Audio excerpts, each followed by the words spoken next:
So welcome back to Third Age Reforged and to another battle replay, and we're in the home straight now because this one is intended to be a preview slash trailer slash showpiece battle. I don't really know how to really term this, but this is going to be a showpiece for the lead up to release, essentially.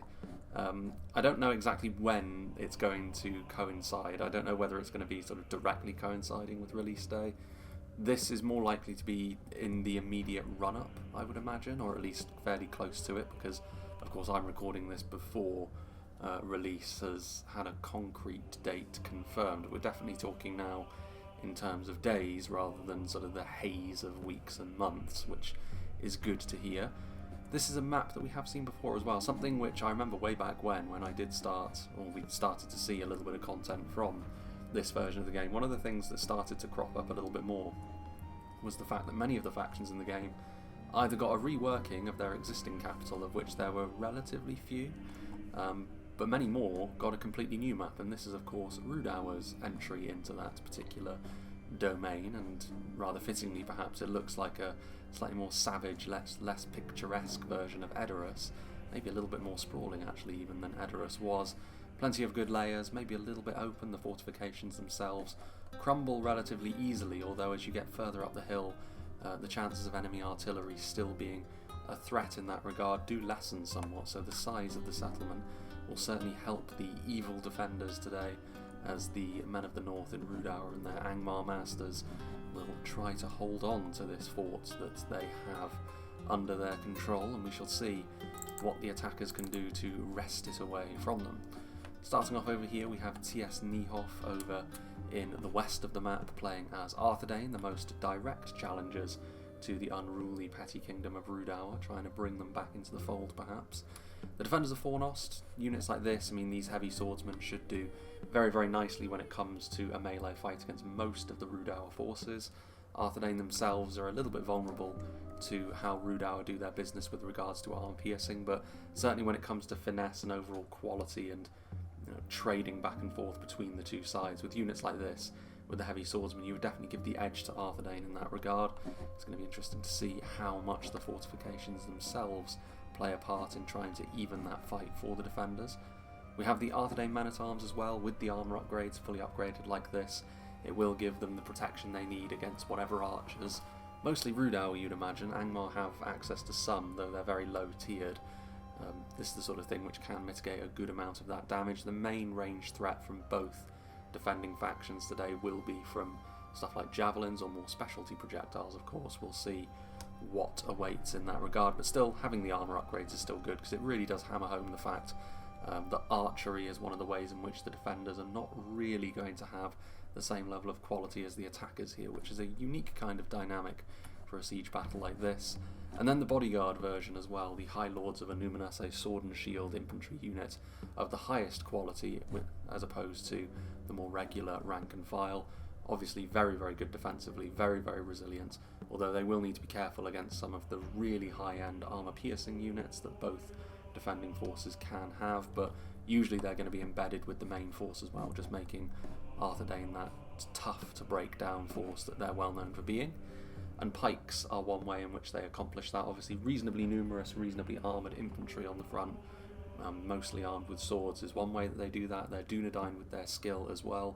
But when the going does get tough and it becomes a little bit of a slog, Arthedain very often will be falling back on their pikes to get the job done. The Anuminas Gate Guards, being a stronger unit of pikes as well, means that they will act as a very good anchor. Not as many pikes perhaps as Arthedain would usually bring to this sort of situation, but pikes are also a little bit more vulnerable than many of the other infantry units, so swings and roundabouts. The Arthedain spearmen as well, we've already seen the standard men-at-arms, the spears as well, fully upgraded as they are. Anti-cavalry bonus present, of course, because they're spears. Don't know how relevant that will be in this battle. It depends on how many cavalry units the defenders have. Trebuchet of Numenor, artillery has been a real fixture in many of these new patch previews that we've been doing of late, especially in the tournament that was recently run.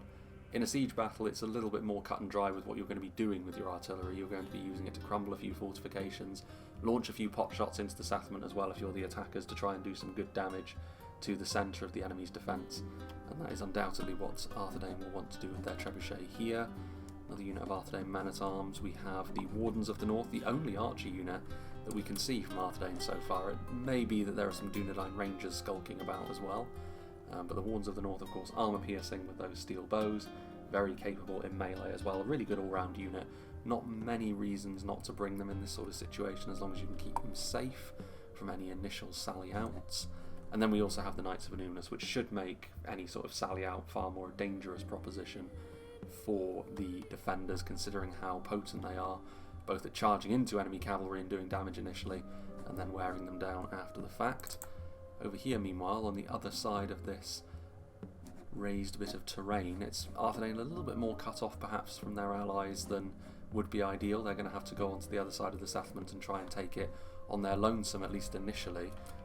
But maybe Y2K and his Dwarves of the Blue Mountains force from Ered Luin will give some support. We've got the Juggernauts here, which are one of the most well-rounded units of defensive infantry at the high end that the game has, purely because the dual wielding gives them a bit of extra melee defense and the huge armor values that Dwarven bodyguard units have. It makes them a real defensive stalwart when it comes to just being in melee. Lack of a shield, though, does mean that maybe some really high-end archers can do a bit more damage to them than would be typical perhaps from some other Dwarven infantry units. The most impressive Ered Luin combatant that we've seen really across all of the instances that they've been shown have been the High Thanes of Azaghal, however. Javelin halberd hybrids, which is a completely unique combination in the game, I believe, but very damaging with those javelins and then very difficult to finish off as well, provided Ered Luin have got a sure place to stand as a result of that formation that they strike up. Just in behind we've got some standard warriors of the Blue Mountains, standard Dwarven infantry, especially in a situation like this, where they're going to have to advance into some sticky situations and take a few losses. Can be really, really efficient, really cost effective, very damaging as well to the right kind of force. Cross spears, on the other hand, are maybe more easily used in a defensive situation, purely because line of sight is important for them to get those consistent shots off. However, if they are able to get into that sort of position, it's going to be very, very difficult for the defenders to get a foothold there. Some more Juggernauts, plenty of Juggernauts in fact, and then just in behind we've got some Stone Hewers as well, so some more standard Dwarven Axemen bringing that armour piercing, which will be useful of course against the more heavily armoured forces that Angmar will provide for the defenders. More Warriors of the Blue Mountains as well. It's a pretty big attacking army this from Y2K. Spearguard of Thorin's Hall, so the standard Blue Mountains units, and then you have the slightly more elite, slightly more heavily armoured Thorin's Halls class of unit, and the Spearguard of course adding that extra defensive edge the spears are known for, Defenders of the Blue Mountains being the regular spear, and then I think that's pretty much it with regards to the type of units that we can see at any rate. And then over here a very interesting deployment right around the corner here, very different kind of faction as well from Lawmaster Ered, that's a name I haven't seen in a while, playing as the Elves of Lindon.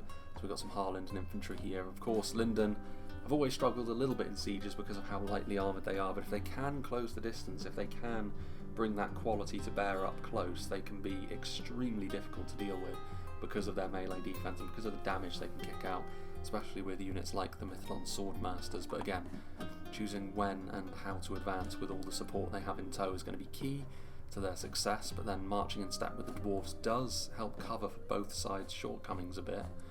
We've got the Mithlond pikemen in behind as well, of course. Lindon able to field far more pikes than their elven brethren, but they're even more vulnerable to missile fire and counter skirmishing than most, although as we said, Rhudaur and especially Angmar not the most well known for their archery, so we'll see how that develops. But yeah, Mithlond pikemen, Mithlond lancers are an interesting bring as well, javelin cavalry just to try and keep the advance of the army safe.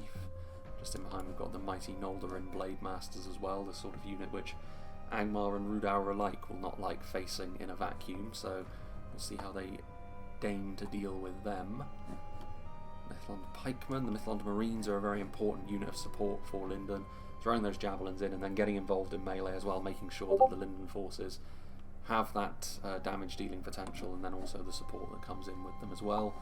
Noldorin Guard, strong unit of heavy infantry, the one example of such a unit that Lindon really have.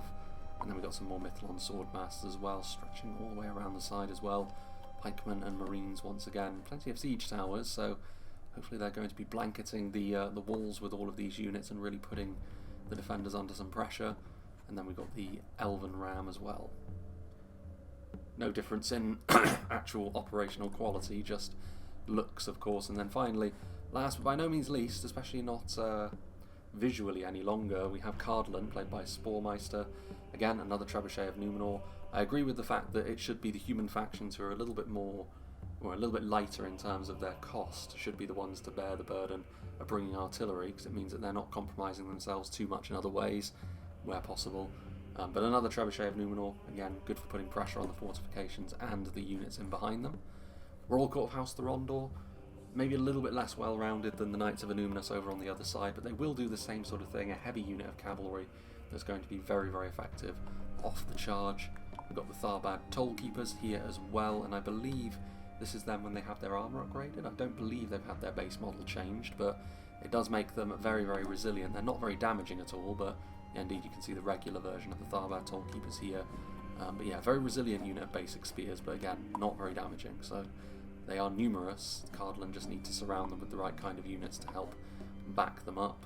The Cardolan men-at-arms, very similar to your standard human men-at-arms from other factions, albeit I think the Cardolan men-at-arms come with the plate armour already, but they can't have it upgraded any further. So at the base level, they're perhaps better than their fellow Westerners, but once the upgrades get taken into account, then they can be eclipsed a little bit, but it's all by the by, they'll all do the same sort of job. More men-at-arms, of course, crossbows are one way in which Cardolan will really be hoping to try and establish themselves. If they can get into the fort and then get into some good positions, then the stopping power should do a lot of the heavy lifting with some Cardolan sharpshooters, and of course the even more impressive gatekeepers. Much like the Thanes of Azaghal, they're a halberd secondary weapon unit, which is an interesting thing indeed. And then we've also got some Tharbad Warhammers over here with the upgrade, big armour-piercing damage, and then the resplendent-looking Hearthguard of Amon Sul with almost like the Praetorian Guard purple. And then we've also got the Wardens of Tir Gorthad with the green, and some Greenway footmen as well, so bringing the pikes. Now then, moving on to the defenders, just in behind. You can see they're not wasting any time today. I've got some cavalry here, hidden, playing as Rhudaur, the Arthedain nobles on the way out. Maybe a little bit less well-rounded than many other units of knights, but very savage, and of course big heavy blows from those morning stars that they wield in melee. Going to also be joined by some wargs from FFA Muffins and Angmar here, the Witchram Scourge Raiders with their throwing axes. I think that's just about, I mean, this is a huge blob of units here. There's some Witchram Inquisitors in there, so they've got a big mounted presence here. More Warg Riders as well, so they're definitely going to be coming out to try and overwhelm with cavalry initially. If this goes well, it'll really set the defenders up nicely going into the late game, but if it doesn't, then it'll really put them in a hole that they may struggle to dig their way out of, but we'll see. They do have a little bit more in the way of disposable manpower than many other defensive combinations would have. Tintin as well. Rhudaur Axemen, cheap but potentially effective against pretty much every faction on display except for Lindon. They will need to be careful. Rhudaur versus Lindon is one of those kind of awkward matchups where both sides have got good close range punch with javelins. If it comes down to melee, the elves almost certainly would win though, so Rhudaur need the support of their surrounding units. Trolls of Angmar going to be here as well. Obviously we know how effective trolls can be in this new version. Orc Fellers, Trollshore Axe Throwers, we've got all of the regular units in there as well. Swordsmen and Clansmen from Rhudaur, and some Gundabad Guard. Orc Fellers we've already mentioned with a bit more armour piercing. More Rhudaur Swordsmen and Axemen. And then the Arthedain Rangers, I mean this really is the exception to the rule that I was mentioning earlier. I did mention that neither of these two defending sides is that well renowned for their archery, but the Arthedain Rangers, very good damage, exactly what you would expect from a unit of Rangers. So if they can choose the right targets, they should be a big factor for the defenders today. Rhudaur Marksmen are not terrible either, but if you get involved in a skirmish fight with many of the attackers today, then you will struggle. Although that being said, not a huge amount of foot archers that are visible. Maybe some Dunedain Rangers will reveal themselves. The Trollshore Axe Throwers could be absolutely vital, given how damaging throwing axes can be. And just in behind, we've got the Rhudaur Clansmen, several units of them, marksmen, swordsmen, plenty of axemen, plenty of the rank and file for Rhudaur as you would expect, defending their homeland. Ettenmoor's Troll Hunters, vital for most Rhudaur forces because of the javelins, and also the fact that they're pretty decent defensively in terms of taking a beating when the need arises. And then just over here as well we've got some Blackwolds, the Berserkers, very, very good at dealing damage in a shorter space of time, and could be a real tide turner against a force like Ered Luin. More Rhudaur swordsmen, tons of Rhudaur swordsmen and axe throwers in fact, so it's pretty intimidating defence this because of all of the throwing projectiles Rhudaur have access to. It does look as though they're content to allow Arthedain maybe to come further forwards. There are axe throwers in there, but they haven't set up a defence in that lower section of the city immediately, so are they going to cede ground right away? Cardolan Berserkers, of course, very well rounded. Witchram Enslavers, overall in terms of dedicated infantry, the best that Rhudaur have available. Reforged Javelins as well, so the elite of Rhudaur society. And the Barbarian Catapult as well for some counter siege. That being given its new dynamics now, with the fact that hitting the artillery doesn't necessarily result in immediate destruction. Black Wolds and more Enslavers and more Berserkers, so nothing out of the ordinary here.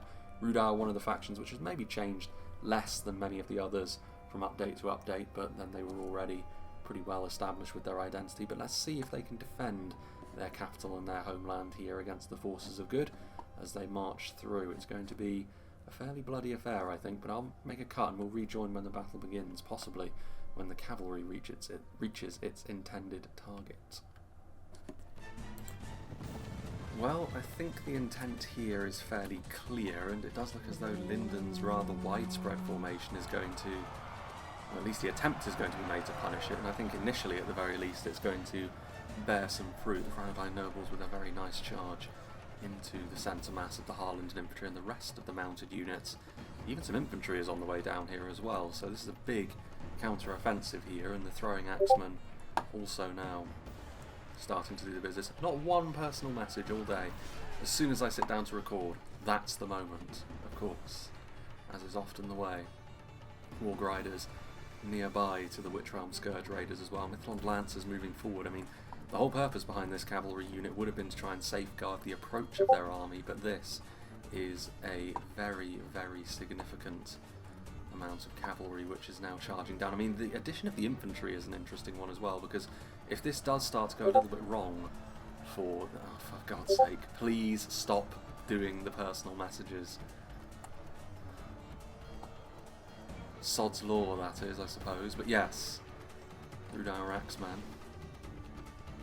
Good hit there from the artillery. I mean, that is another potential factor. I mean, I'm a little bit surprised that Cardolan are not hot-footing it a little bit more quickly to try and assist their Lindon allies, and the dwarves as well over on the other side, because Lindon definitely being the target of all of the cavalry's ire, and part of that might be that while Lindon do have access to these pikes and the javelins, if the infantry is exposed, as we've seen here, they aren't able to blanket their lines with quite the same level of anti-cavalry forces as other factions, and of course the value that you can net very quickly when dealing damage to elven units like this can rack up pretty quickly.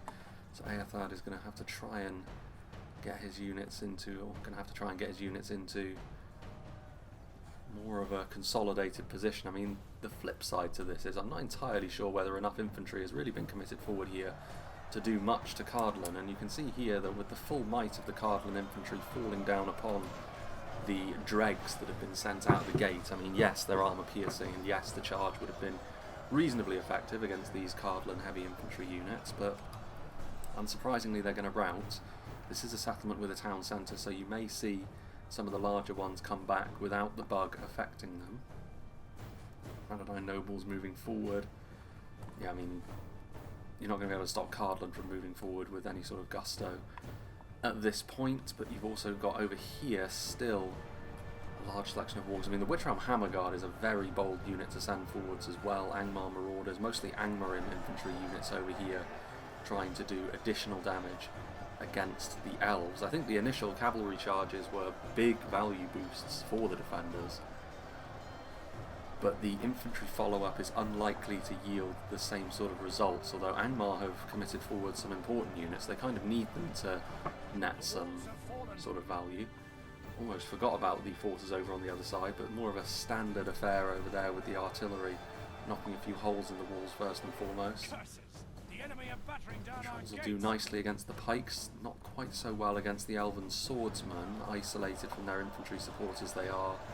Angmar halberds trying to anchor the attacking infantry in place, but the elven pikes and just the elven quality in general will really carve through some of these more basic units. Still got the Arthedain nobles marauding around Knights of Anubis have made their way all the way across, so wasting no time with the commitment of their heavy cavalry units and managing to get a nice charge there into the heavy-hitting Witch Realm Hammer Guard.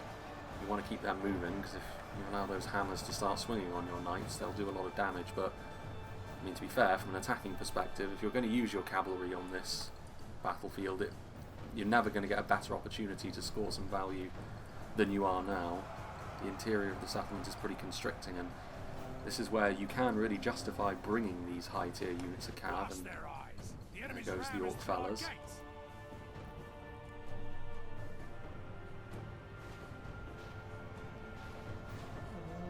Lancers still alive, so of course the cavalry for the attackers is going to be in better condition when all is said and done. It's just a case of whether or not enough value was scored. I mean, certainly going after the elves is going to have yielded some of that, but I don't know, I get the sense that maybe this infantry follow-up maybe won't deal quite as much in the way of damage as they would have liked. They simultaneously had pockets of really low-tier units, but then they've also committed out some really high-tier stuff like this Hammer Guard, and it's not going to get the level of performance I think the attack, or the defenders I should say, were looking for. Managed to inflict some casualties on those Noldoran Guard.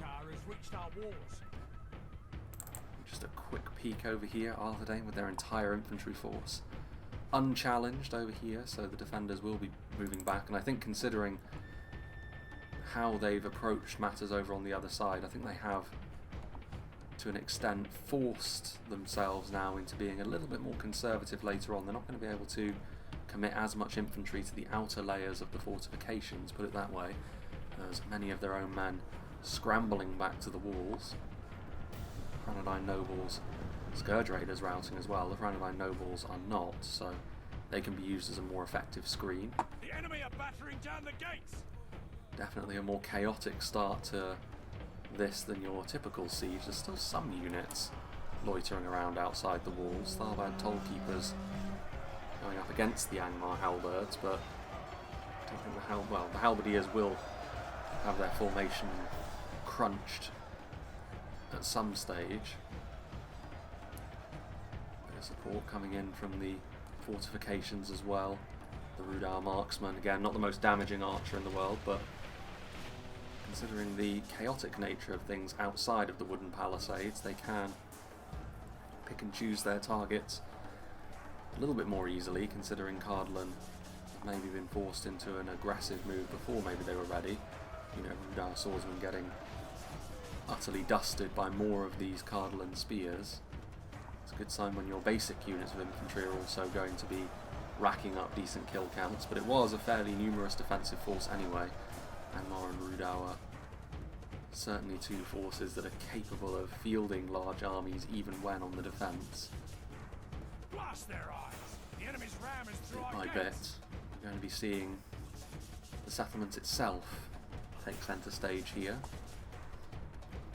Unsurprisingly, perhaps, the attackers over on the two gates where they didn't receive any sort of counter-attack are waiting for some of their allies to get back into formation. I mean, also Lindon had a ton of siege equipment, which as a result of what happened previously is now strewn about all across the battlefield. Flung Marines. Is the wargs that are being hunted. None of those Scourge Raiders will be a factor later on in the battle. Well, Court of House Rhudaur looking reasonably healthy actually, considering the events which have led us up to this point. Cardolan maybe slightly less scattered as a result of that offensive than Lindon are, so their siege equipment easier to keep track of. The longer they remain though, the more volleys from these Rhudaur marksmen are hitting their intended target, although it was all well and good when the spears weren't facing their direction, but one thing the Tharbad Tollkeepers are really good at is mitigating arrow fire from the front. Big tower, big shields. Decent armour as well when they're upgraded like this. Excellent tar pit of a unit.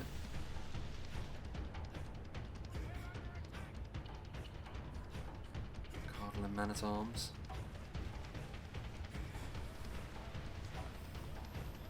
just getting a look at the overheads here, those Rhudaur marksmen. I mean, I am surprised actually that the ladders on one of the siege towers has not yet been sent forward.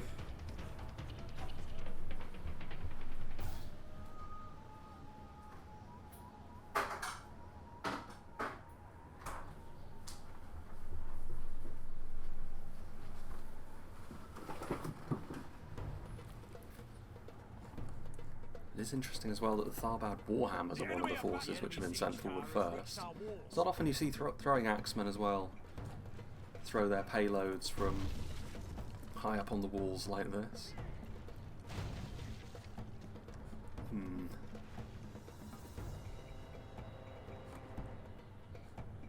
Still a few Angmar halberds routing in the shadow of that gate over there.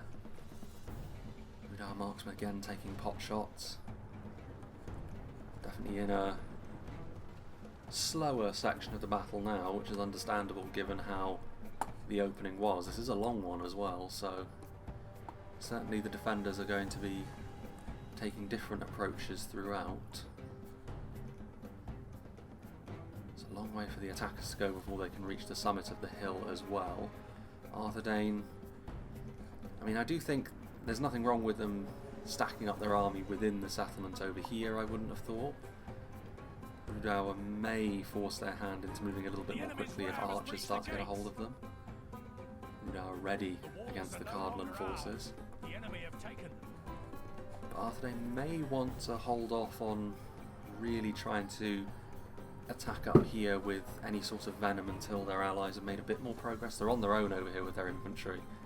And with the town centre being so close, the defenders have got every motivation to really throw more and more resources at you. You could find yourself biting off a little bit more than you can chew if you're not careful as Arthedain in this situation. It's a settlement that doesn't have the same sort of distances between, but it is actually Cardolan who are the first ones to test some of the infantry which are staying in their defensive shape. Rhudaur clansmen and Arthedain pikemen the first to be met. Cardolan men-at-arms and Tharbad tollkeepers will be the first from Cardolan, so nothing too important for either side just yet. I think Rhudaur will be the happier with this sort of engagement. Not quite willing to leave their Trollshaw axe throwers unattended up on those walls, however, given the approach now of some of these elven siege towers.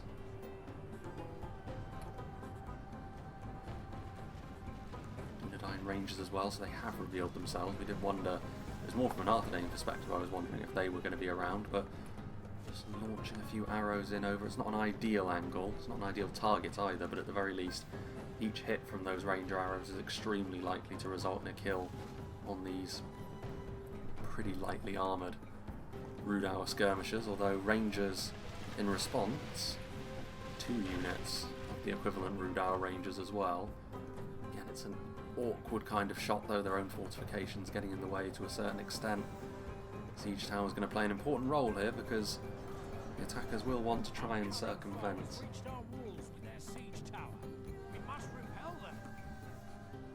don't think it's those Asimor's troll hunters that the trebuchet is going after. To say actually, the artillery hasn't played as much of a role maybe in the initial setup of this battle as I thought it was going to, but maybe the attackers reconsidering that given the unorthodox start that this battle had. Ram moving forwards, taking the slower approach. I mean, I'm not saying for Arthedain to commit nothing forwards, but like I said, the patient approach I think is the way to go. Considering they will have lost not all that much in that initial skirmish as well, or nothing really other than a few of their riders. They will find themselves in a healthier position later on to be one of the heavy lifters later.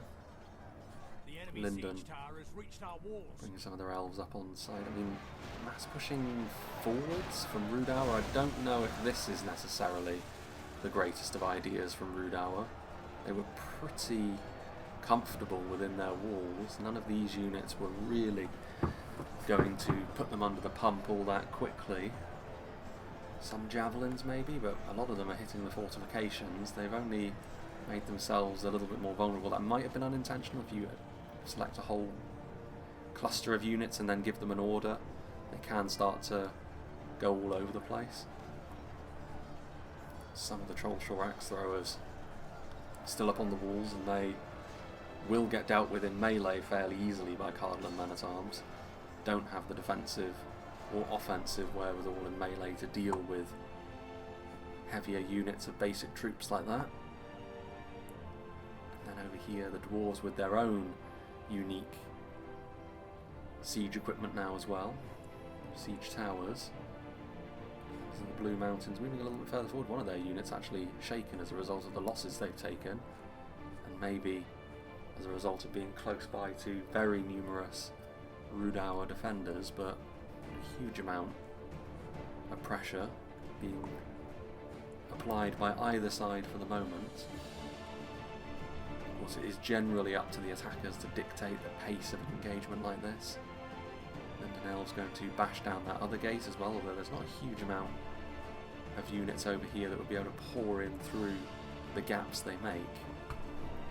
A few Elven units over here, which will do quite nicely against the Rhudaur forces in melee, but not the most numerous, and archers on Overwatch make Lindon not an ideal choice, shall we say. Arthedain pikemen now up on the walls as well. And Cardolan will be fairly happy, I think, along with a few of these Noldorin in there as well. There goes some falling off the cliffs almost, those units over there. As I was going to say, Cardolan will be reasonably happy with getting a bit of value off some of these spears which have overextended. That had to have been over here, right? It's the only place where there's that much of a terrain discrepancy. Arthedain using their artillery to good effect there, managing to knock a few of those archers off the walls. Of course, you won't be able to advance in through the gap you make here, but palisades crumble very quickly under artillery's attention. So one volley can be enough to result in that sort of thing. It will also keep those Rhudaur archers from standing on those walls and ultimately shooting at the entire Arthedain army now, which has taken up a position within the lower section of the settlement over here on this side. Gates.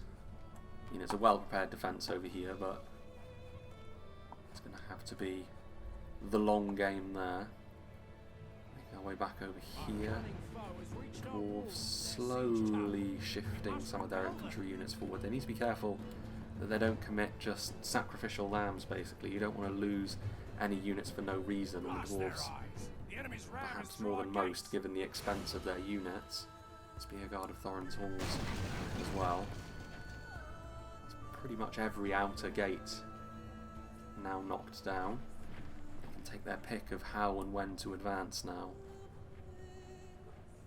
The attackers, that is a good point actually, the siege towers can only really be used initially here. These Lindon forces still scattered pretty far back actually, keeping them out of harm's way. Starting to think about shifting back already. Cardolan, the only ones to really engage in a full-blooded melee fight within the settlement. Of course, many of the players on the field have been kind of forced into that already. Cardolan now pouring in. Their basic units are pretty good at this after all, pretty numerous, pretty robust. Morale might be a bit of an issue if you overextend, but Cardolan shouldn't fall afoul of that. These spears over here as well, I mean, they won't particularly enjoy being in melee against these Rhudaur axemen, I would suggest. They have at least denied them the charge though. Plenty of reinforcements nearby, including that unit of pikes that was in melee. A bit of reorganisation is required here. Arthedain Rangers firing away as well. There'll be a good amount of damage that Cardolan are having to absorb, but as I said, if you were going to choose a faction on the attackers to fill that role, you probably would go with Cardolan. Dwarves may be more robust, but also less numerous. Don't want them taking too much in the way of arrow fire from Rangers.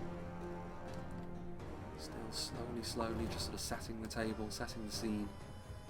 As they move forward, I mean, they have got two roads that they may need to cover over here. I think the main issue is going to be, as it often is in this sort of situation, reinforcements, if you have it so that the defenders have to commit reinforcements to every position all at once, they quite often aren't able to do that, but if it's just one at a time, then they can. Rhudaur setting up another line, maybe a little bit further forward than I was expecting actually.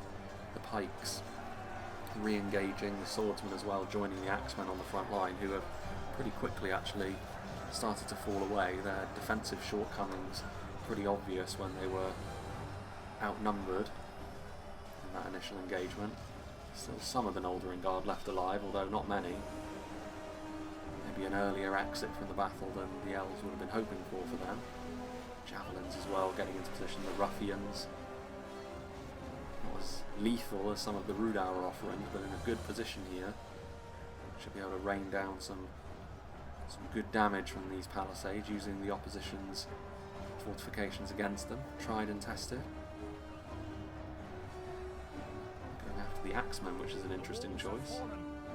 Yeah, more of those Rhudaur units falling from the walls. Is that over here? Yeah, Arthedain berserkers, and they have actually moved in quicker than I was expecting. Arthedain, as soon as the wall was down, they've taken the same approach as Cardolan. I mean, it does put the defenders under a good amount of pressure, because as much as reinforcements will be more forthcoming over here because of its proximity to the town centre, if they are in danger of getting cut off from the town centre, then the defenders will have a choice to make. They either need to try and go all in on Arthedain to get rid of them completely, which can be quite costly, or they need to try and pull back, maybe be a little bit more conservative overall. Arthedain making some good progress. Men at arms. The enemy are badly bloodied. They have lost half their men. Taking hits. Were the Dunedain Rangers as well. I did see them out of the corner of my eye. So they do have some damaging archers that can be used later in proceedings. And there's a Fornost as well. Very important part of the attacking control. Axe throws being thrown into melee. The Arthedain berserkers will do quite nicely in combat against especially the more basic units of Arthedain that are being pushed forward here right now. Bit of support coming in from the archers as well, so it's not a comfortable engagement for Arthedain, but it is a good one for them to take, I think.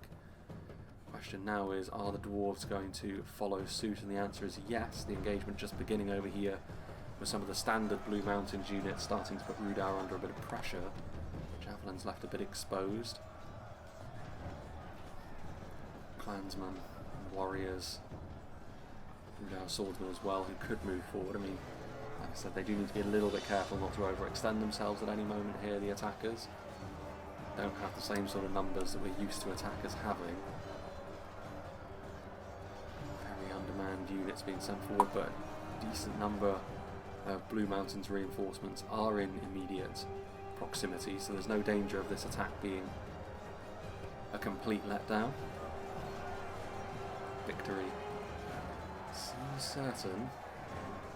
Many of the Dwarven infantry units are going to be far superior in quality to the men of Rhudaur after all, so not terribly surprising that. And also Lindon, so every angle of attack is being pressurised, but Lindon with less manpower and also less well suited for dealing with pretty much the perfectly positioned archers here. I think it's more the defenders' judgment than anything else that has made this a bit of a slog for Lindon so far. More akin to maybe some of their older performances in the previous version of the game, but again, I think that's more to do with how the defenders have elected to try and deal with them.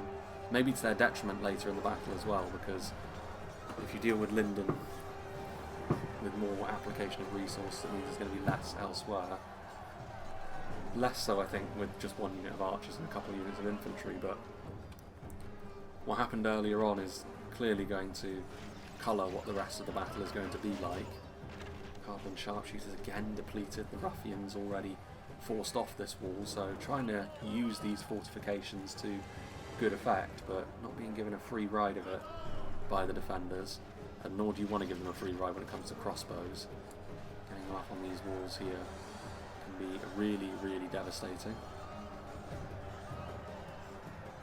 Dunedain Rangers as well. A lot of these Cardolan supporting units have been focus fire Only down. half the enemy force remains. Arthedain Rangers still reasonably healthy, but it looks like they have ran their ammunition supply out. I'm sure axe throws as well, so depends what the staying power of both sides is like. The ammunition supply of defenders is often a real important factor in deciding who wins. I mean, the Blue Mountains also really starting to turn up the heat as well. Juggernauts, the bodyguard tier infantry unit, now arriving on the front line. They will do tons of damage to most of what Rhudaur have to offer. The Black Walls will give a decent amount back as well, but this is going to be a problem. This is where having the high ground is actually not to Rhudaur's benefit, because it gives the Frost Spears a clearer shot, a clearer sight line with those bullets of theirs. Getting a little bit of friendly fire, but this is the sort of damage which is going to be far more of a problem for Rhudaur than it is for the Dwarves. And the Black Walls will be an even better target, but Blue Mountains turning up the heat. Will they receive any sort of assistance from the Elves? Lindon starting to move forward with some more units, but struggling again to really make anything stick. And in fact, Dwarves are over here trying to keep this attack going. Nolder and Guard. I think they will get through here just based on sheer quality, but again, it's not been an easy ride for them at all. Artillery nearly getting a direct hit there. Again, 9 Rangers also up on the walls over here. Not as damaged as their Cardolan brethren over on the other side, which, I mean, to be fair, there is counter-skirmishing going on, so that might not last too much longer. And in fact, oh no, you can. And I don't know if you can go through this area and go through that gap in the wall they've made there, but they can through the other one. Units pushing their way through the busted palisade. Slowly as well, which actually makes sense given the fact that the wall is, it says 100% damage, but it looks as though there's still a section of it up, so having to scramble through the splintered wood makes a certain amount of sense. But Arthedain's rank and file holding up reasonably well here to the pressure. Rhudaur upping the stakes a little bit now, however, with the Reforged javelins doing their thing. Victory seems certain still, and I think that has to do with the limited quality on the front line for Rhudaur, but buying time, trying to get some of these ranged units to do the business is clearly the MO here. The crumbled wall actually does mean as well that Arthedain won't be able to shimmy the entire way along now. And that goes for both sides, but now look at these guys. No passage that way for you, Arthedain Men-at-Arms. Passing over that statue of the... They used the Rhudaur General's model for that, based on the axe and sword. The Chief, over here meanwhile, starting to wane a little bit maybe the desire to keep moving forward for Cardolan. The Thieves of Tharbad throwing projectiles have definitely been traded back and forth over here. I mean, it is an area where Rhudaur feel more at home than Cardolan, but Tharbad Warhammers over here, they will crunch through the armour that the Atenmoor's Troll Hunters do wear. Big damage coming off the end of those Warhammers. I mean, a lot of the Angmar strength was committed outside of the walls pretty early on, although it does look as though the executive decision has been made now to fall back. The pressure coming from the Dwarves. So Rhudaur starting to move more and more of their units they did have in the main body of the settlement, really, over on this side, back in behind more of their fortifications, which does make sense. I mean, if you get involved in just a slogfest against the Dwarves in this situation, when they've got access to their supporting units, their quality is going to be a real problem, even with the damage that Rhudaur can kick out going in the other direction. It's a risky game to be playing against a force that is how they like to operate. Spearguard, victory seeming certain for them.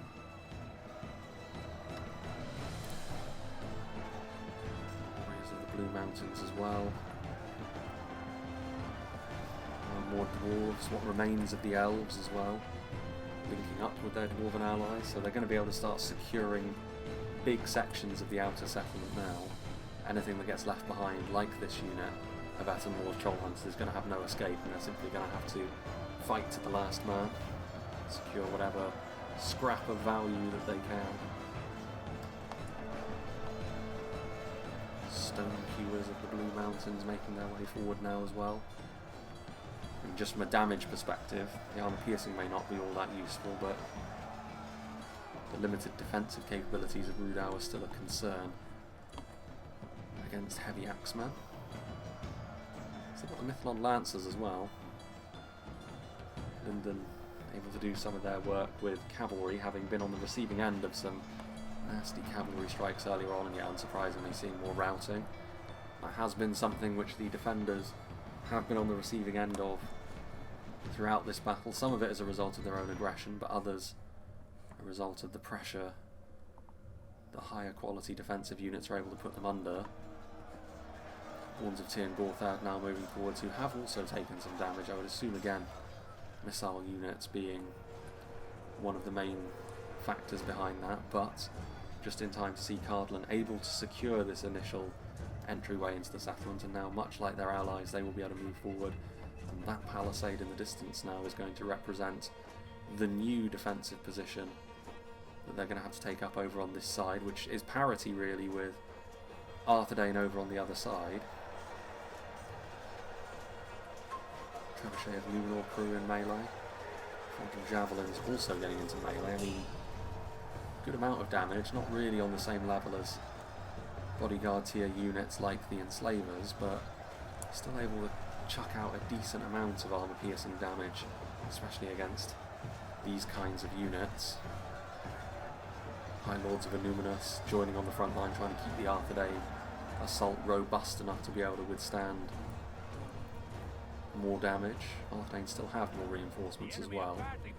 Rangers whipping out their axes, and more men-at-arms to help keep that front line solid. I did notice, I mean, there are Ettenmoor's Troll Hunters over here who are slowly getting forced back. I mean, they'll take more than 16 units, but they can keep going. But it's this unit here. Trollshore Axe Thrower is in a very nice position up on these defensive walls. Up until this point, Arthedain have done a pretty good job of using their artillery to put pressure on these palisades. They don't have any artillery ammunition anymore, the crew itself in melee. So now, this is where you can secure a really good amount of value, especially if you go after something like the heavy swordsmen who are unshielded. Throwing axes are subject to the shield bonus mitigation if it applies. Rhudaur marksmen being left just outside of the gates. Again, every man can count come the late game. If you were going to sacrifice one unit, it probably would be these guys, especially if they're out of ammunition.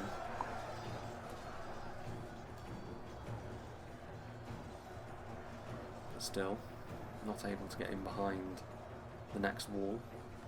Cardolan on their way forwards.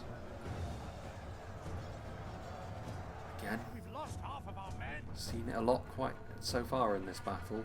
Trollshore Axe Throwers making good use of the fortifications. Most cityscape maps, of course, don't have these purpose-built walls, as are known from Medieval 2. They opt instead to use the terrain as walls more than anything else, but seeing the advantage that these fortifications can offer in this battle so far, as the snows continue to fall. Of course, it is July. It's been far from the warmest July here in the UK, but still, it's not been as wintry as the scene that's been set here. Gatekeepers pushing up the ram, sign of the times. Cardolan sharpshooters, and the Hearthguard of Amon Sul will probably have one of the most significant visual upgrades since the last patch. They're probably one of my favourite looking units in the game now, honestly.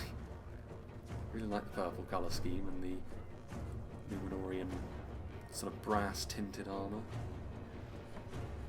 Ooh, hello. It's defending artillery, the Troll Catapult, although the sheer amount of actually artillery pieces and siege towers is probably going to make it difficult for the defending artillery to get the really nice hits they would have wanted. The Trebuchet there blocking a shot which otherwise would have hit centre mass really into the High Lords of Illuminas.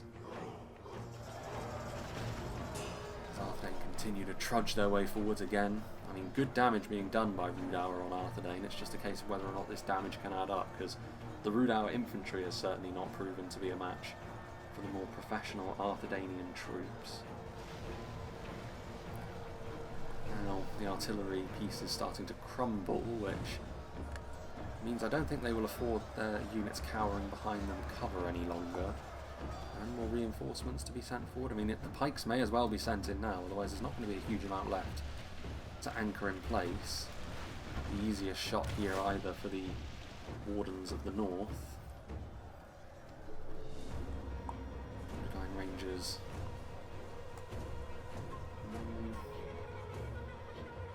Damage done. I don't know what to though. It sounded more like, yeah, good damage done to the defenders. Starting now to crack their way through this defensive position as well. Again, the elves are the ones that are first in. Certainly not backwards in coming forwards, even in spite of potential dangers for Lindon, although I suppose at this point, battle hardened. The tone was set earlier on. Again, the attacking artillery over on this side, not going so much for the fortifications at this point, instead again forcing more of a retreat. They don't necessarily need to retreat from Arthedain directly, but we are going to start to see the battle, I think, take place more around the final keep. One final palisade and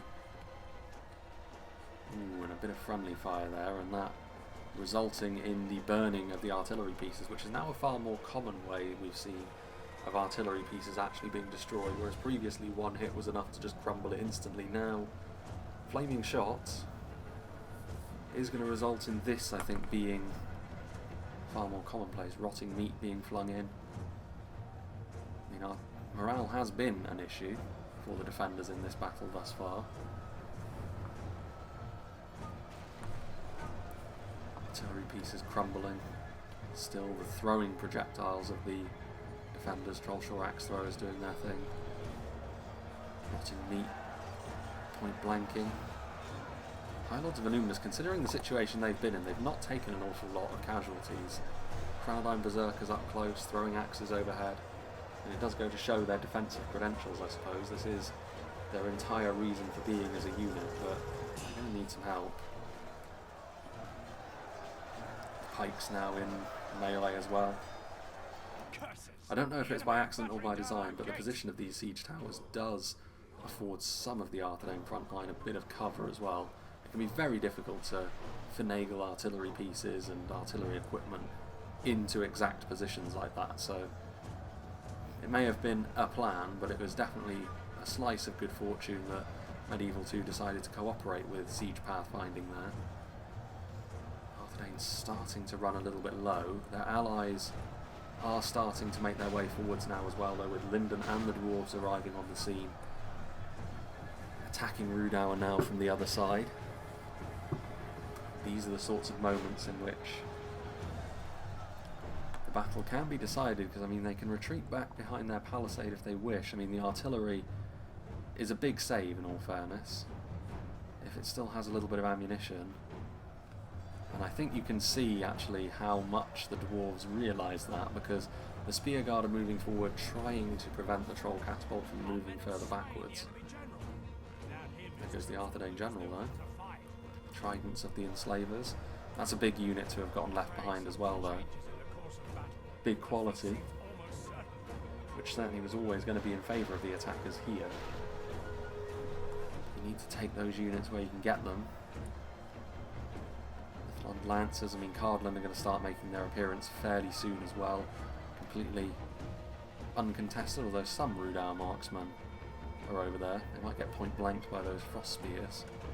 Ones of Alosterian revealing themselves as well, firing at what? Trying to arc their shots in. Maybe going after the Enslavers. A good number of targets they could go after, but it's not the ideal angle of shot for those archers. Juggernaut's still reasonably healthy. The attackers are looking pretty good at this stage. Except that artillery though can be a real silver bullet of a unit in this sort of situation. If you have to force your way through these positions, Arthedain could remount their siege towers as well and put them on the walls, which I think they will need to if the artillery is operational. You really don't want to be trying to force your way through a gate that narrow when the artillery is online. Whereas if you have just a couple of siege towers here, that can make the difference. So there's not a huge amount of room, is there? I think you would have the possibility of 2 slots for 2 siege towers there. It's not exactly a sweeping area to try and take advantage of. The Lindon cavalry is, in conjunction with the Cardolan cavalry, still alive, which, considering their relative health as well, goes to show how peculiar and violent that early game counter-offensive was, because you'd have imagined that the attackers would have thrown all of this cavalry in the way as a result of that counter-offensive. But no, High Thanes of Azagar still with ammunition, but with halberdiers drawn at the moment. It says they're reloading, but I imagine the unit they're trying to hit is out of reach for now. Trying to share Rhudaur. I mean, they've moved forwards here, but Arthedain a little bit further back. There's still some of these units, like the Rhudaur marksmen on the other side, which have been kind of left behind by the attackers. They will need to secure their full positions, I think, before they start thinking about moving forwards with everything they have, and they will want to make sure that everything has been secured as well. And this is free value for these Rhudaur marksmen, these defenders of the Blue Mountains, pointing in the wrong direction as well, so those shields are not going to be coming into effect. Yeah, and every little helps. Y2K surely has realised this now, and now we'll hunt them down. If that trebuchet still has ammunition, then they absolutely need to be destroying a couple of sections of the wall. One of these catapults has been left behind. I wonder what the pathfinding on the crew is going to be like as a result of that, because they are going to want to remount that one catapult. Not wasting any time though. No need for the ram if you manage to get in while the defenders still have their gates open, but whether that's going to work out here, I'm not sure.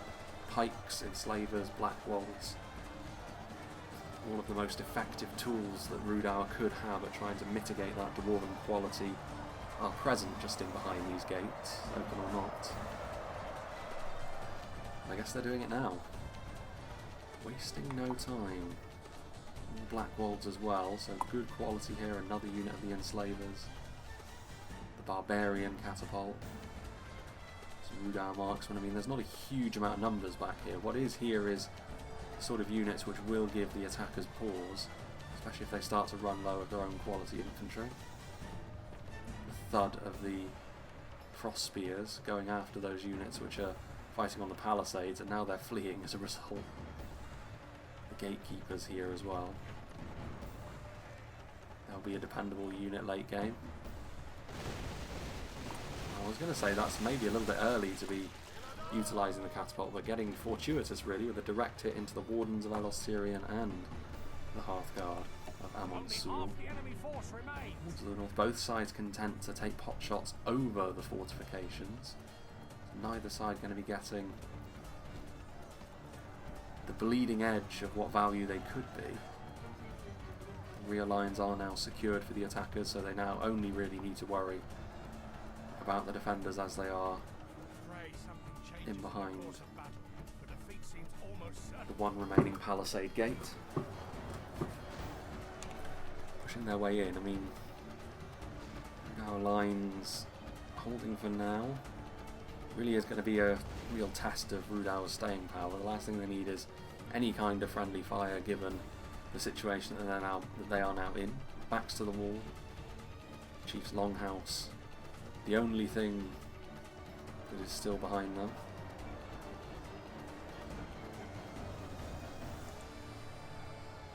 More pot shots being sent over the walls.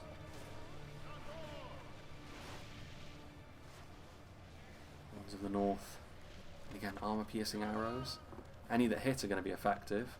Stuff like them and the Hearthguard, even the Rangers to a certain extent, are going to be good in melee as well when the time comes. Gatekeepers, I mean, crossbows are going to struggle to get value.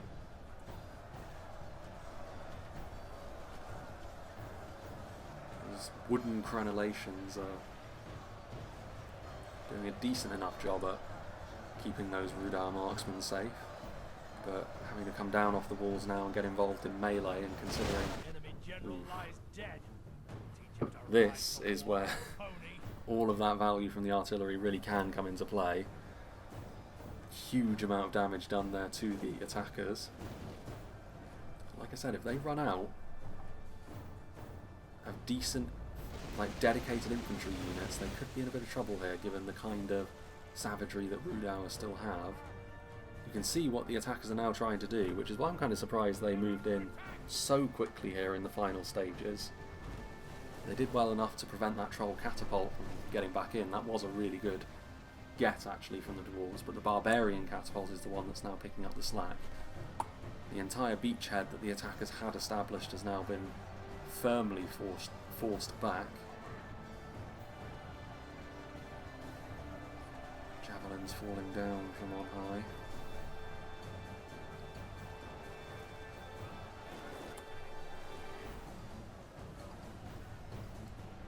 Rhudaur marksmen still firing away as well. They've been an ever-present in this battle at every stage of it for the defenders. That sort of damage can add up over time, even against the vast majority of factions, Lindon aside. For the attackers, they are going to be good at dealing with that sort of attention. Still got the Noldorin Blade Masters in good health, and another Trebuchet of Numenor crew. Gatekeepers are good in melee, Tharbad Warhammer, so they're not devoid of quality yet, as much as those Juggernauts and those Mithlon Swordmasters may have taken direct hits from the catapult. I think they're going to need a little bit more of that, the defenders, if they are going to pull off the complete turnaround here. Frost Spears now moving in. Again, that is a bit of friendly fire there as well, in all fairness, but the vast majority of that was damage done to the attackers. I did say they need a little bit more of that, and the barbarian catapult has obliged. Some halberds actually standing directly in front of it. I mean, to be fair, the trebuchet there did its job. It blocked the shot, and that is almost entirely why Sporemeister has sent forward this trebuchet now, just to buy them a bit more time. How much ammunition does the barbarian catapult have left? I mean, even if it's only got 2 more shots, if those end up being direct shots, they might prove to be enough. And javelins still with something left to give as well.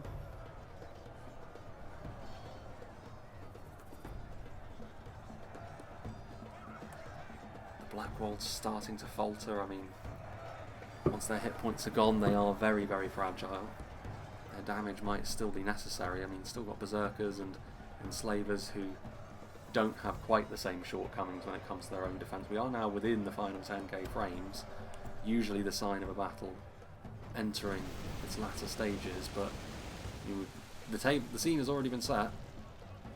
This is the final stand, and now the gates have closed behind the attackers that are in here, so this assault will ultimately result in these units being completely overrun. Although I don't know whether this is because the rest of the trebuchet crew is already in here. It says 67 and the gates are closed, which should mean it's impassable, but I mean, technically speaking, there is a gap in there, so I guess they're squeezing through. That's what we'll say.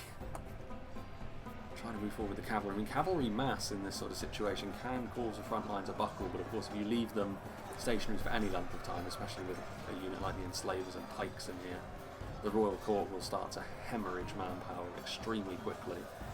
Maybe it's just trying to commit everything they possibly can to try and make something happen here. And behind, Rhudaur Rangers still with the occasional flaming arrow, trying to set the artillery piece alight. No such luck at the moment. The Lindon cavalry now moving forward and actually managing to wriggle through all of those units. I'm not sure how they managed that. Deft elven horsemanship. Problem is though, even if they do manage to get to the artillery, the barbarian catapult crew are spears in melee. And And there are more than enough of them still alive to deal with the slow-moving unit of that Lindon cavalry. More of these units trying to break the spirit of the defenders. Loss of generals may prove to be key later on, I mean especially for the defenders with slightly lower morale that they do work with. Rhudaur. Again, not much of Angmar. I mean, to be fair, based on all that we saw, it seems as if the majority of the Angmarim were spent very early in proceedings as part of that large counter-offensive. Considering the amount of cavalry they had, I suppose that is understandable. The troll catapult and the odd unit of infantry here and there has been all we've seen. For the most part, though, it has been the men of Rhudaur who have been doing a lot of the later defence of their own territory here. Trebuchet of Numenor crew moving forwards. Big damage off the end of those hammers. Stuff like Trollshort axe throwers being trusted more and more to try and be a significant part of this defence now. Perhaps a bit more of a worrying sign there.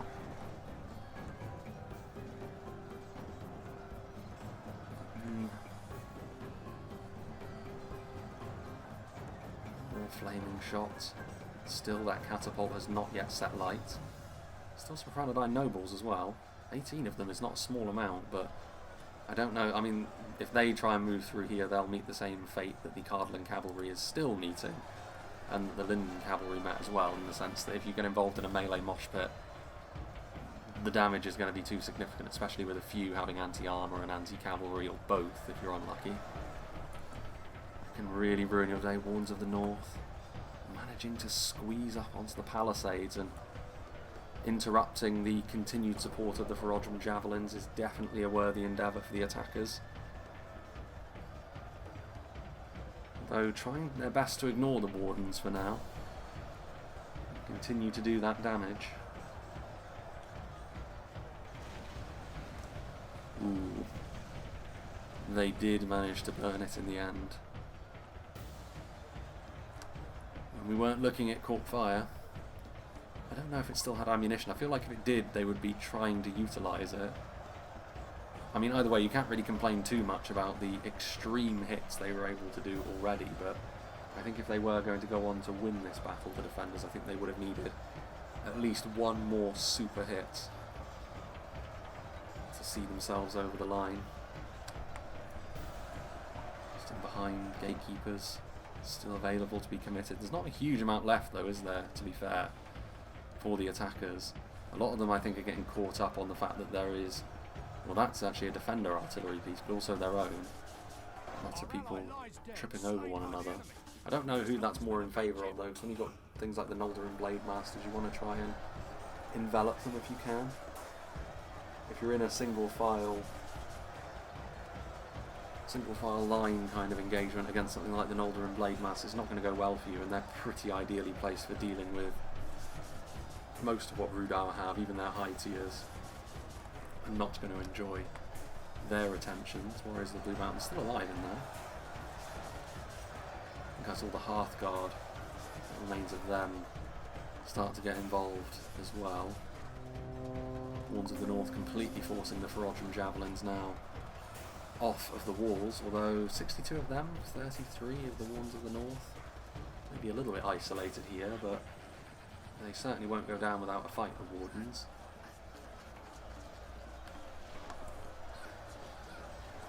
Our enemy has command of the castle. Our foe has lost control of the castle. Good tidings. The enemy general That is the Cardolan general? Indeed it is. I mean, probably the most significant one of the attackers that you could kill off. Barbarian catapult crew now getting into melee. Maybe some charges can help. Reforged javelins have escaped the Wardens of the North, although this does give the Wardens a chance to completely get in behind what remains of the Rhudaur front line.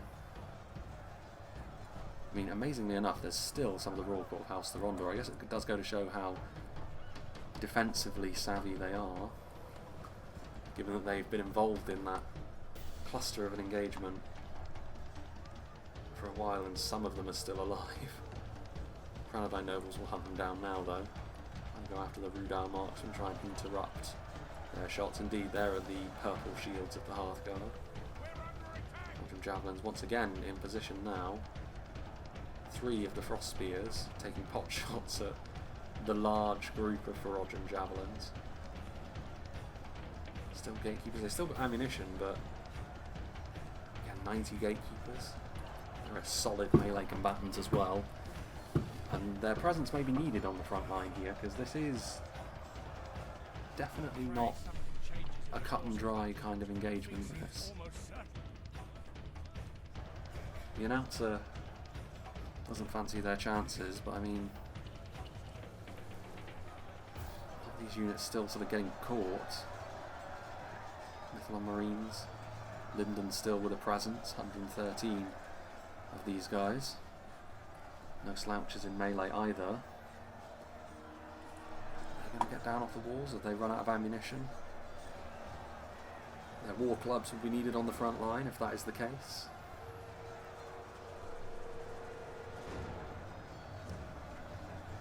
Victory's still a distinct possibility here, those elves. The beating that they took earlier on, I mean, it was a weird kind of engagement. I mean, it's definitely the sort of thing that Lindon wasn't expecting, and they took casualties as a result of that, but they've definitely still been a big presence in this battle, and the Noldorin and Blade Master's strength here in the late game is something that they can really fall back on. Flaming shots speculatively being sent over the palisades as well.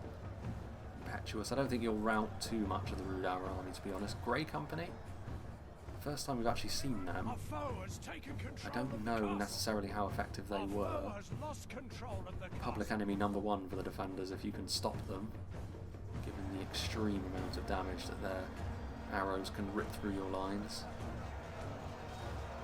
I don't think they've got enough numbers left, really, the defenders. Generals starting to fall left and right as we enter into the very final stages. Just having a look as well.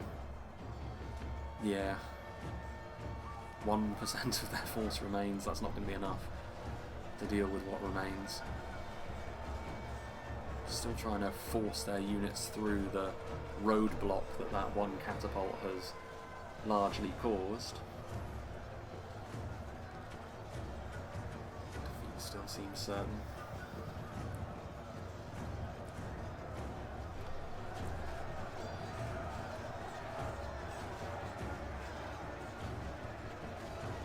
Still the Noldorin Blade Masters, still with 47 of them left as well, when they've been fighting in pretty grim circumstances against not weak opposition as well. That's the sort of thing that Lindon can offer you. I mean, it's the most extreme example in their roster, but it is a good example of what they can do in melee when they're not subjected to maybe the more heavy-handed treatment that we've seen them in the past suffer under. There's still one of the Rhudaur generals left alive as part of the cavalry, which set the scene. And of course, it's all well and good saying that, you know, maybe that counter-attack could have been, you know, maybe it could have just been the cavalry or just a few units of infantry, but like ultimately I think that wasn't really the point. It was really to try and catch the attackers off guard, especially seeing as Lindon were kind of spread out on their deployment. I think it worked okay. I do think the infantry maybe was a bit of a problem, like when you saw all of those units routing as a result. The initial cavalry charges did quite well, but by the time the infantry arrived, the attackers were a little bit more well prepared for what was to come, and they rallied pretty well from that as well throughout the settlement, and from there, layer by layer in this settlement, they have managed to get the job done. Still those 2 frost spears left alive, the dull thud, and every now and then of the repeaters. 18 of the Hearthguard. Cavalry still remains. There's 1 rider as well from, or 2 riders actually from the Knights of Illuminats. Thinking of lowering his lance there.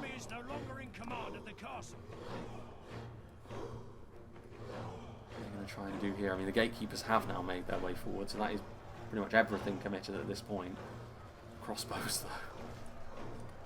ready to shoot down a few more of these units. Actually quite a lot of frames left, considering it's going to be these Rhudaur marksmen, right, blending in with their surroundings somewhat.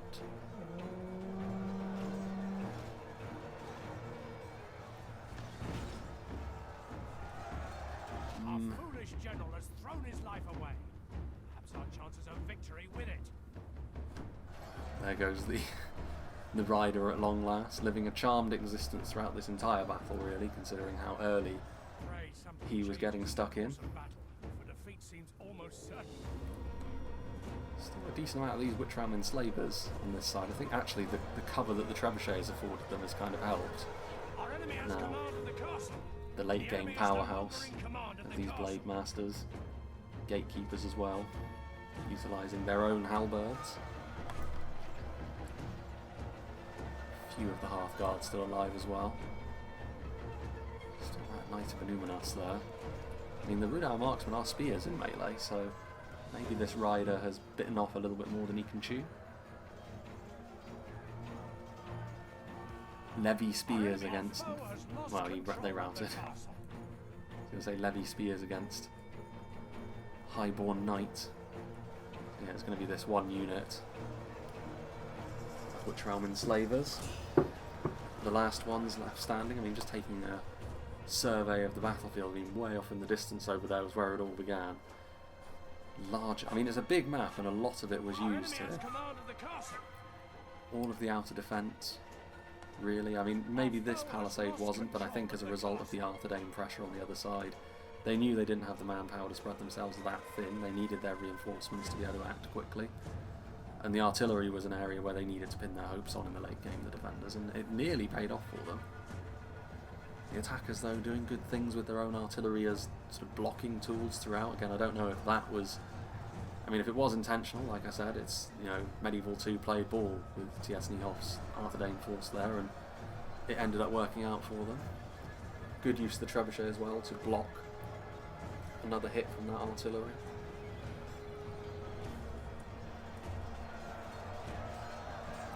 No one's going to come out of this battle looking particularly healthy. I don't think the dwarves have actually got much left at all. Very depleted units indeed. I think it's actually Cardolan that are going to have the most left between their gatekeepers and their Hearthguard and their trebuchet crew. And it might honestly be Lindon with the amount of Nolder and Blade Masters that still live. Oh no, Arthedain Man-at-Arms. 93 of them. 11 Warns in the north as well. So yeah, it's the Arnorians that are going to be the most healthy. The Elder races looking a little bit battered and bruised after this day's work, but the loss of Rhudaur's capital would be a stinging blow to the Witch King in the north. They'd be knocking on the door of Khan Doom in no time if they can replenish their armies. Rhudaur brought back into the fold.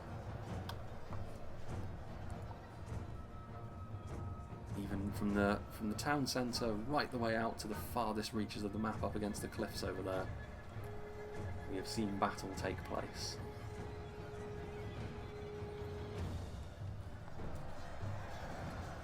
Is that the general? No, black cape, not a red one. I think the Arthedain general died quite a while ago in this battle, actually. It was one of the ones where you can never really see. That camera is all well and good, and the idea behind it is pretty cool, but every time you see it, for the most part, it's just an absolute mess of units, and you have to try and gauge it based on what the bodyguard unit is that you can see in shot. That's not always easy to do either. There we have it, the final percentages.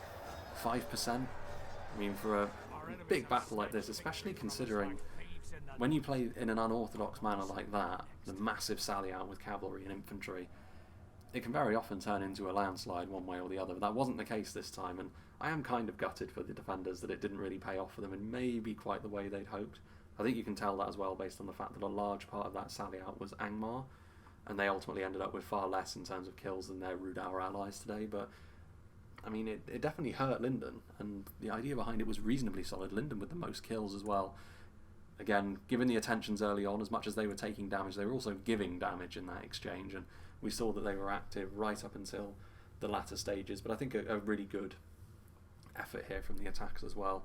well considered. You know, they synced up with one another really quite well. Arthedain over on this side, and then, you know, obviously all of the other forces on the other side systematically working their way through after what was probably quite a surprising opening salvo from the defenders. Let's see what did the damage for the Rhudaur forces. I mean, 777 kills on the Barbarian Catapult. You can't really ask for too much more than that. Maybe a couple of extra hits could have been done. I mean, MORVA TARTH, is that the Rhudaur capital? I think it might be, actually, so that might be the name of this replay.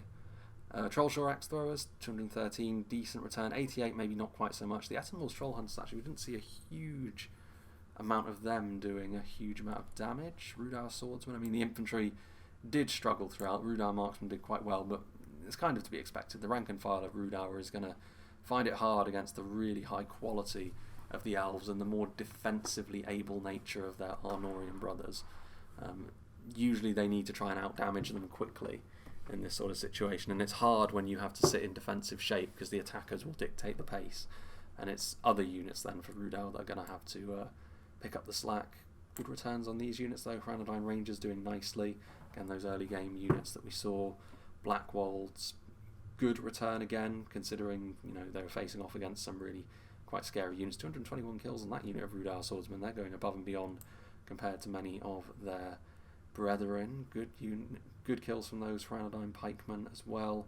And then Zelhane's army at the end. 204 on the Arthedain Berserkers. All of the Berserkers did quite well, but you'd expect that with the damage at range and then their savagery in melee as well.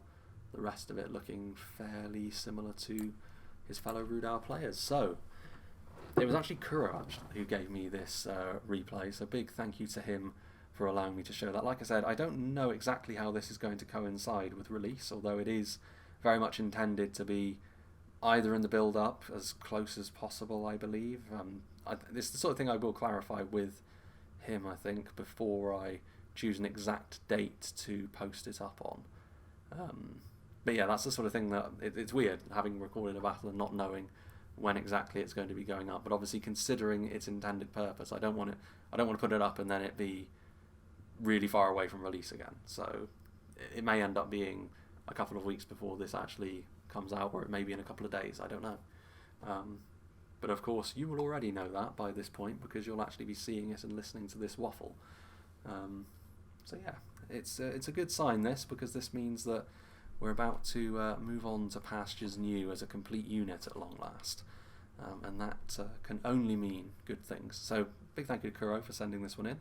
Big thank you to all the players as well for being a part of this battle replay. I hope you enjoyed this, and I hope you'll join me for whatever is next.